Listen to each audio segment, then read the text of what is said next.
सभी कार्मिक बंधु जो भी इस कार्यक्रम को सफल बनाने में आयोजित हैं, आप सभी का विद्या भारती राजस्थान एवं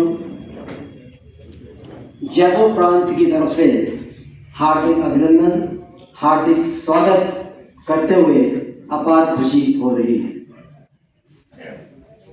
राष्ट्रीय स्वयंसेवक संघ के शताब्दी अवसर पर आयोजित इस कार्यक्रम की योजना 2 महीने पहले बनाई गई कि शताब्दी वर्ष के अवसर पर विद्युत परिषद का भी समाज के लिए और विद्यालय को उत्कृष्ट बनाने के लिए क्या योगदान हो सकता है, उसी क्रम में पूरे राजस्थान क्षेत्र में धौलपुर दूसरे नंबर पर है। पहले नंबर पर गोष्ठी जयपुर महानगर में हो चुकी है। दूसरे नंबर पे यहाँ का आयोजकों के लिए पुनः एक बार बहुत बहुत बधाई प्रेषित करता हूँ। आज इस सभागार को देख करके मेरे को अपार खुशी हो रही है कि इतनी संख्या में माता बहनें और यहाँ के कुछ प्रबुद्ध जन इस गोष्ठी में आयोजित हैं। इसमें कुछ मेरे विद्यार्थी भी हैं, भरतपुर से MSc किया है रतन सिंह जी ने, आप भी पधारे, बहुत अपार खुशी हो रही है। तो ऐसी संगोष्ठी निश्चित रूप से बहुत ही फ्रूटफुल होगी, समाज के लिए लाभ मिलेगा। मैं कुछ बातें आपको 2 हिस्सों में निवेदन करना चाहूँगा। पहले तो विद्या भारती का एक बहुत ही एक परिचय, विद्या भारती क्या स्थापना कैसे हुई, विद्या भारती के उद्देश्य क्या है, वो आपको मैं निवेदन करना चाहूँगा। 1947 में हमारा देश आज़ाद हो गया। देश के अंदर मैकाले की शिक्षा पद्धति तो थी, लेकिन शिक्षा के अंदर से भारतीयता बिल्कुल नहीं थी। भारत का अभाव हो चुका था।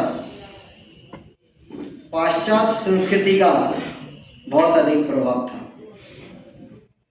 राष्ट्रीय विचार, हिंदू विचार समाज के अंदर से नगण्य अवस्था में आ चुके थे। अगर शिक्षा की बात करें, भारतीय ज्ञान परंपरा एवं गुरुकुल पद्धति बिल्कुल नहीं थी, धीरे धीरे समाप्त होती जा रही थी। राष्ट्रीय स्वाभिमान और गौरवशाली परंपराएं समाज में से गायब होती जा रही थी। तो उस समय तत्कालीन राष्ट्रीय सेवक संघ के अधिकारियों ने प्रयागराज में एक संघ शिक्षा वर्ग था, संघ शिक्षा वर्ग में विचार किया, गहन अध्ययन किया कि हमको कुछ ना कुछ करना चाहिए, हमको अपने विद्यालय प्रारंभ करने चाहिए ताकि समाज के अंदर ज्ञान को लेकर के, शिक्षा को लेकर के हम ऐसा युवक तैयार कर सकें जो आगे जाकर के जिसमें राष्ट्रीय विचारधारा हो। मार्गदर्शन हमको प्राप्त हुआ। सदस्यता की डायरी की बात है। सदस्यता की डायरी, हाँ वो डायरी आती थी, तो जो सदस्यता वाली डायरी के अलावा एक व्यक्तिगत डायरी भी मिलती थी कार्यकर्ताओं को अधिवेशन में, उसका भी शुल्क होता था। तो भाई साहब का यहाँ के सभी इकाइयों पर जाना हुआ, प्रवास हुआ है, सैमपुर, वाड़ी, सरमथुरा, बसीनाबाद, धौलपुर में। तो ऐसे बहुत ही सहज श्रम व्यक्तित्व के धनी प्रोफेसर भरतराम जी कुमार को मैं यहाँ विद्या भारती की समाज परिवर्तन भूमिका विषय पर अपने मुखारविंद विचार प्रकट करने के लिए सादर आमंत्रित करता हूँ। प्रोफेसर भरतराम जी कुमार। ऐसे सभी श्रेष्ठ नागरिक बंधुओं, माता बहनों, सारी सभा अति श्रेष्ठ जनों से सुशोभित है। मैं ऐसी सभाएं नमन।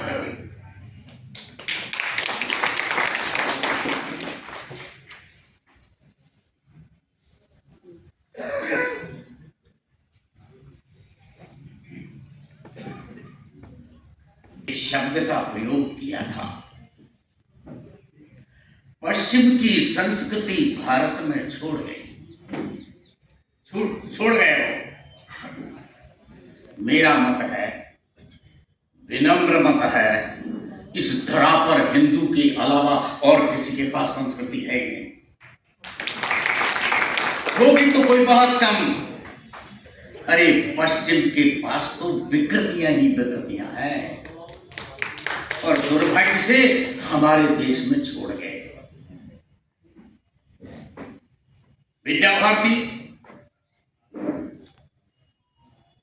पूरे भारत में और यहां धौलपुर जिले में भी, और धौलपुर जिले द्वारा विद्या भारती के धौलपुर जिले द्वारा आयोजित इस संगोष्ठी में मैं आप सबका बहुत अभिनंदन करता हूं।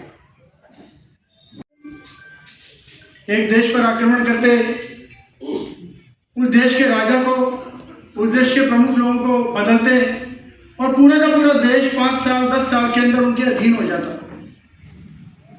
यह आंधी बहुत तेजी से चलती हुई भारत के तट से टकराई। भारत में भी अपनी पुरजोर कोशिशों के बाद भी आज 1200-1300 सालों से हम उस आंधी से संघर्ष कर रहे हैं, लेकिन वो आंधी भारत को जीत नहीं पाई। क्यों? क्योंकि भारत के समाज में कुछ ऐसी विशेषताएं थी जो बाकी दुनिया के अंदर नहीं थी।